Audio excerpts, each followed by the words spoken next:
Suicidal headache అంటే trigeminal neuralgia. So ఇప్పుడే ఒక పేషెంట్కి ట్రీట్మెంట్ చేసాము. తనకి సిమ్టమ్స్ ఎలా ఉందంటే లాస్ట్ 3 days నుంచి అసలు ఫుడ్ తినట్లేదు, ఎవరితో మాట్లాడట్లేదు, ఏమైనా మూమెంట్స్ చేయాలన్నా కానీ సివియర్ పెయిన్. ఆ పెయిన్ ఎలా ఉంటుందంటే ఒక షాక్ వచ్చినట్టు, కరెంట్ థండర్ బోల్ట్ కొట్టినట్టు, అలాగే సివియర్ పెయిన్ తోటి సఫర్ అవుతూనే ఉన్నారు.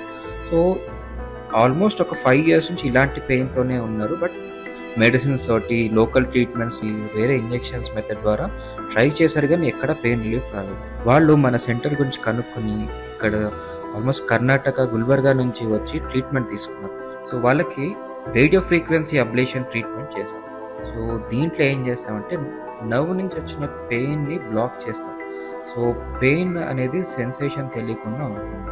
సో ఇది డే కేర్ ట్రీట్మెంట్ ఉంటుంది, ఎటువంటి ఆపరేషన్ లేకుండానే చిన్న నీడిల్ ద్వారా. సో లాంగ్ టర్మ్కి పెయిన్ రిలీఫ్ ఉంటుంది. Along with that medicines, life style changes తోటి తనకు లాంగ్ టర్మ్గా పెయిన్ ఫ్రీగా ఉండొచ్చు. సో తను అసలు 3 days నుంచి మాట లేదు, ఫుడ్ లేదు. బట్ ఇప్పుడు చూస్తే తను హాయిగా నవ్వుతుంది, స్మైల్ చేస్తుంది, తినాలంటుంది అండ్ వాళ్ళ ఫ్యామిలీ మెంబర్స్తో కూడా మాట్లాడుతుంది. So that is the beauty of pain management. ఇలాంటి ట్రీట్మెంట్స్ తోటి ఇంత మంచి రిజల్ట్స్ వస్తే ఒక డాక్టర్గా చాలా సాటిస్ఫాక్షన్ ఉంటుంది అండ్ మోర్ ఓవర్ ఒక హ్యూమన్ బీయింగ్గా కూడా ఒక మంచి సాటిస్ఫాక్షన్ ఉంటుంది.